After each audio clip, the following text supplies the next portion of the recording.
ভোলার লালমোহনে আব্দুল্লাহ আল মানিক নামে এক স্কুল ছাত্রের ছুরির আঘাতে মোহাম্মদ ইব্রাহিম খলিল নয়ন নামে এক কলেজ ছাত্র নিহত হয়েছেন। বৃহস্পতিবার দুপুরে লালমোহন পৌরসভার ৫ নং ওয়ার্ড বালুর মাঠে এই ঘটনা ঘটে। নিহত ইব্রাহিম খলিল নয়ন পৌরসভার ৬ নং ওয়ার্ড বর্ণালী সড়কের সালাউদ্দিন মিয়ার ছেলে ও ডাক্তার আজহারউদ্দিন ডিগ্রি কলেজের একাদশ শ্রেণীর ছাত্র।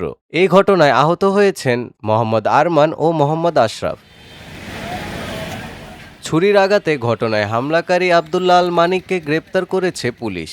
সেই উপজেলার লালমোহন ইউনিয়নের ৪ নং ওয়ার্ড ফুলবাগিচা গ্রামের মোহাম্মদ আলাউদ্দিনের ছেলে ও পৌর শহরের আব্দুল ওহার মাধ্যমিক বিদ্যালয়ের ১০ম শ্রেণীর ছাত্র।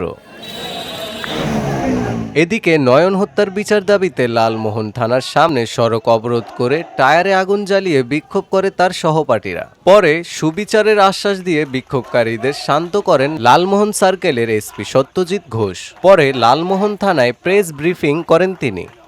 ঘটনার সঙ্গে সঙ্গে পুলিশ সেখানে রেসপন্স করেছে এবং যারা ভিকটিম তারা হসপিটালাইজড হয়েছে, তাদেরকে সদরে রেফার করা হয়েছে, সেখানে পুলিশ আছে।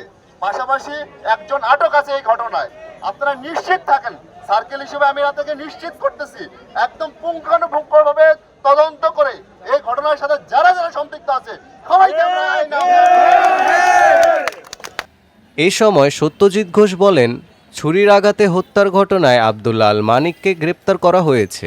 এই ঘটনায় আহতদের চিকিৎসার ব্যবস্থা করা হয়েছে। কী নিয়ে ঘটনাটি ঘটেছিল তা তদন্তের পরে বলা যাবে বলে জানান তিনি।